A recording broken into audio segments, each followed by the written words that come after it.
উপস্থিত আছেন আমাদের 6 নং ওয়ার্ডের কোনাপাড়াবাসী। আমার পক্ষ থেকে সবাইকে ধন্যবাদ জানাই। বিশেষভাবে বলতে চাই যে আমার বাল্যকালটা কেটেছে এই কোনাবাড়িতে। এই কোনাবাড়ির টান আমার সবসময় ভিন্ন রকম থাকে। বাল্যকালটা কিন্তু সবাই মনে রাখি বেশি। আমি যেখানেই থাকি না কেন আমার সবসময় এখানে আমার টানটা থাকবে। অতি ফার্স্টেই যখন আমরা ক্ষমতায় আসছি, মামুনকে ফোন করে বলছি তোমাদের যে রাস্তাটা, এই রাস্তার নাম কি? কাকা নাম তো এরকম এরকম। আমি নামের আগে দরখাস্ত দাও, নামটা রাস্তার আইডি করাই। এই রাস্তাটা দরখাস্ত উনি দিছে। হয়তো কিছুদিনের মধ্যে রাস্তার আইডি হয়ে যাবে, যেহেতু আমি চেষ্টা করতেছি। আর আমাদের এই কোনাবাড়িবাসীর সবচেয়ে কষ্টজনক হচ্ছে এই রাস্তাটা। এই রাস্তাটা আমি ওই দিনকা যখন আসছিলাম এই দিক দিয়ে হেঁটে যায়, ওই দিক দিয়ে বেরোইছি। রাস্তার অবস্থা এতই খারাপ যে হেঁটে যাওয়ার মতো কোনো অবস্থান নাই। তো আমি চিন্তা করতেছি যে এই রাস্তাটা একদম ওই মাথা পর্যন্ত যেভাবে মানুষ ভালোভাবে চলাচল করতে পারে, মানে একটা অটো বা মোটর সাইকেল বা হেঁটে চলতে পারে, ওরকম পরিবেশ তৈরি করে দিব এখন এই মুহূর্তে। আর রাস্তার জন্য আমি কাজ করছি। রাস্তাটা ইনশাল্লাহ অতি শীঘ্রই চলে আসবে আপনাদের। আর আপনি বলছেন যে এই যে জন্ম নিবন্ধন এইটা সেটা, এগুলো আসলে কিছু কিছু লোকের এগুলা স্বভাব থাকে। এগুলো আসলে কিছু ছোট ছোট লোক এগুলো সামলাইতে পারে না। আপনি যে এলাকার মানুষ আপনাকে ভোট দিয়ে জয়যুক্ত করছে, তাদের সেবা না দিয়া তাদের উপরে আপনি কামান বসায় দেন, তাহলে হবে? এখন একজন যাবে জন্ম নিবন্ধনের জন্য, এখন যদি বলেন যে আপনার 5,000 টাকা লাগবে, তো এটা তো হইলো না, এটা তো সেবা হইলো না। একজন ইউনিয়ন পরিষদের চেয়ারম্যানের কাজ কি? এলাকার মানুষদের জনগণের সেবা দেওয়া। সেবাটা হচ্ছে বড় তার কাজ। তার বিভিন্ন একটা জন্ম নিবন্ধনের জন্য যাবে, একটা কার্ডের জন্য যাবে, একটা সার্টিফিকেটের জন্য যাবে। এই সেবায় যদি আপনি না দিতে পারেন, তাহলে কিসের জন্য প্রতিনিধি হইলেন? তবে আমি আপনাদেরকে কথা দিয়ে যাচ্ছি, আল্লাহ যদি আমাকে ওই পর্যন্ত নেয়, এই ইউনিয়ন পরিষদে কোনো অবৈধ চুরি ডাকাতি কোনো রকমের দুর্নীতি হবে না। এগুলো আমি কোনো অবৈধ পয়সা আমি খাই না। যদি আমার ব্যাপারে মামুনরা জানে আমি যে জায়গায় থাকি, যদি দুর্নীতি করি লক্ষ লক্ষ টাকা ইনকাম করতে পারবো। এগুলো দুর্নীতির পয়সা, অবৈধ পয়সা আমি খাই না। আমি এই পর্যন্ত যতটুকু আমার সম্পদাদি করছি, আমার নিজের গাম সততার ভিতর থেকে করছি। তা আমি একটাই আমার ইচ্ছা যে এই ইউনিয়ন পরিষদ দুর্নীতিমুক্ত, চোরমুক্ত ইউনিয়ন পরিষদ হবে।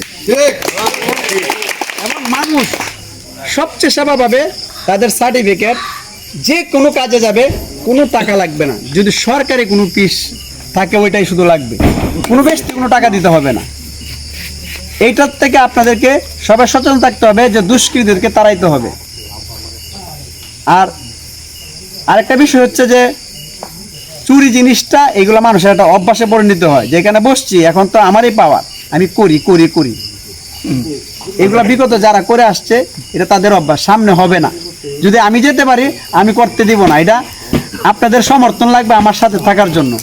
কারণ যদি আমি একা করতে যাই, আরো অন্য অন্য দুষ্কৃতীদেরকে আমাকে চেপে দেবে। যে আমার সাথে যদি আপনারা থাকেন, তো এই দুর্নীতি আর হইতে হবে না। দ্বিতীয় কথা, এখন পুরা দেশ একটা মাদকে ভরে গেছে। এই মাদকটাকে কিভাবে বিরত করা যায়, এখান থেকে সরানো যায়, আমার প্রধান কাজ হচ্ছে যে এই মাদক সরানো। এই মাদক পুরা দেশটাকে ধ্বংস করে দিতেছে। বিশেষ করে আমাদের এই জয়কে ইউনিয়নে এত মাদক বাড়ছে যে ছোট বাচ্চারা থেকে নিয়ে একেবারে মনে করেন 40 বছরের বিদ্যমান এই মাদকের সাথে জড়িত। এই মাদককে প্রতিহত করার জন্য আপনাদের সবচেয়ে কাছে দরকার আমাকে সহযোগিতা করার জন্য। তো আর বেশি কিছু আমি কথা বাড়াবো না। আপনাদের সার্বিক সহযোগিতায় আমি এলাকার উন্নয়ন করব। আমি সবচেয়ে চেষ্টা করব, বিশেষ করে আমার এই 6 নম্বর ওয়ার্ড, বিশেষ করে এই আপনাদের কোনাপাড়া, সাধককালী, বালিয়ার বাড়ি, এগুলা হলো আমার প্রিয় জায়গা। আমি ছোটোকালে এখানেই কাটছি।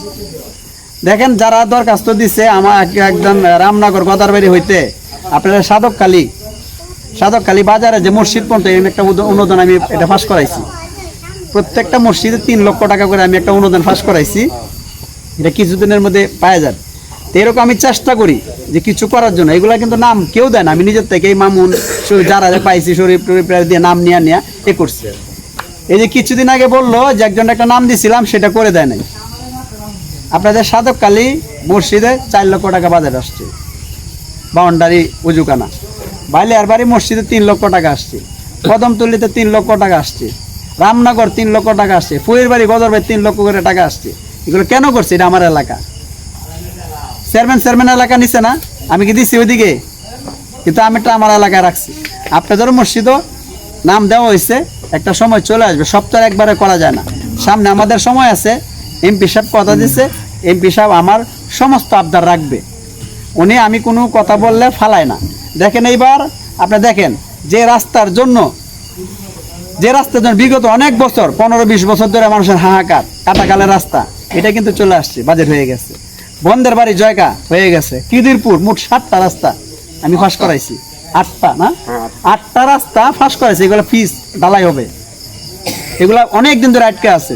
এগুলো অন্যর পক্ষে সম্ভব না, অন্য কারো কোনো চেয়ারম্যানের পক্ষে সম্ভব না। অনেক চেয়ারম্যান আপনারা বানাইতে পারবেন, কিন্তু তাদের পক্ষে সম্ভব না। আমি তো এই বাজেটটা যখন আসে আমার হাতে আসে, তখন এমপি সাহেবরা বলে আমারটা দিয়ে নেন আগে, এগুলো তো বিভিন্ন দিকে দিতে হবে, তা আমারটি দেন আগে। আমার এলাকায় তো অবহেলিত আছে অনেক, বিগত 20 বছর কোনো কাজ হয় নাই। তা আপনারা নিশ্চিত থাকতে পারেন, ইনশাল্লাহ উন্নয়ন হবে। আমি যদি চেয়ারম্যান নাও হইতে পারি, অন্তত আমার এলাকার জন্য উন্নয়ন বন্ধ থাকবে না। আপনাদের কাছে একটা রিকোয়েস্ট, আমি যদি চেয়ারম্যান হইতে পারি, এখন যদি আমি 2টা করতে পারি, তখন আমি 5টা করতে পারবো, সর্বদিক থেকে সহযোগিতা করতে পারবো। তা আপনাদের সহযোগিতা চাই, এইটাই হচ্ছে আমার কথা। আমার বক্তব্য এনে শেষ করছি। আসসালামু আলাইকুম।